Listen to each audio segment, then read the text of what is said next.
రోజుకు వందలాది గోవులను బ్రాహ్మణులకు దానం చేసేవాడు. ఆయన రాజభవన ద్వారాలు ఎప్పుడూ పేదవారి కోసం తెరిచే ఉండేవి. కాని కాలం ఎప్పుడూ ఒకేలా ఉండదు కదా. అంతటి దానకర్ణుడైన సుచంద్రుడి జీవితంలో ఊహించని కుదుపు వచ్చింది. అకస్మాత్తుగా రాజ్యంలో కరువు కాటకాలు ఏర్పడ్డాయి. ఖజానాలో ధనం కరిగిపోవడం మొదలైంది. శత్రురాజులు ఏకమై మగధ రాజ్యంపై దండెత్తారు. ఆ యుద్ధంలో సుచంద్రుడు ఓడిపోయాడు. తనకున్న సర్వస్వాన్ని కోల్పోయాడు. చివరకు తన భార్యాబిడ్డలతో కలిసి అడవుల పాలయ్యాడు. కట్టుబట్టలతో అడవిలో నడుస్తూ ఆకలికి అలమటిస్తున్న తన పిల్లలను చూసి సుచంద్రుడు కన్నీరు మున్నీరుగా విలపించాడు. ఒకరోజు అడవిలో ఒక చెట్టు కింద కూర్చుని ఆకాశం వైపు చూస్తూ దేవుడిని నిలదీశాడు. ఓ భగవంతుడా, నేను ఏం పాపం చేశాను? నా దగ్గరకు వచ్చిన ప్రతి ఒక్కరికి లేదనకుండా దానం చేశానే. నా రాజ్యంలో ఏ ఒక్కరూ ఆకలితో పడుకోకూడదని నా ఖజానా ఖాళీ చేశానే. మరి నాకే ఎందుకు ఈ దుస్థితి వచ్చింది? దానం చేస్తే పుణ్యం వస్తుందని శాస్త్రాలు చెప్పాయి కదా. మరి నా పుణ్యం ఏమైంది?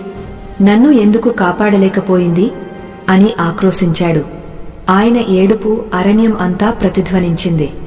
సరిగ్గా ఆ సమయానికి ఆ దారిలో నడుచుకుంటూ వెళ్తున్న ఒక మహర్షి సుచంద్రుడిని చూశాడు.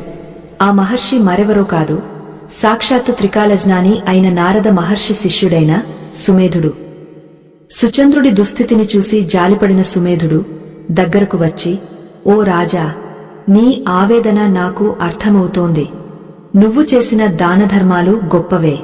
కాని దానం చేసేటప్పుడు నువ్వు చేసిన కొన్ని తెలియని పొరపాట్ల వల్లే ఈనాడు నీకు ఈ గతి పట్టింది అని అన్నాడు. రాజు ఆశ్చర్యపోయాడు. పొరపాట్లా? దానం చేయడంలో కూడా పొరపాట్లు ఉంటాయా స్వామీ? అడిగిన వారికి లేదనకుండా ఇవ్వడమే కదా దానం. ఇందులో తప్పులు ఎక్కడున్నాయి అని అమాయకంగా ప్రశ్నించాడు. అప్పుడు ఆ మహర్షి చిరునవ్వు నవ్వి, రాజా, విషం నిండిన పాత్రలో పాలు పోసి ఇస్తే అది తాగినవాడు బతుకుతాడా, చస్తాడా?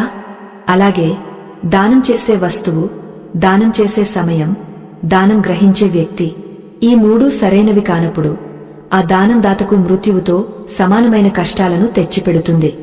నువ్వు నీ ఐశ్వర్యాన్ని కాపాడుకోవడానికి బదులు నీ చేతులతోనే నీ ఇంటి లక్ష్మిని ఇతరులకు ధారపోశావు అని చెప్పాడు.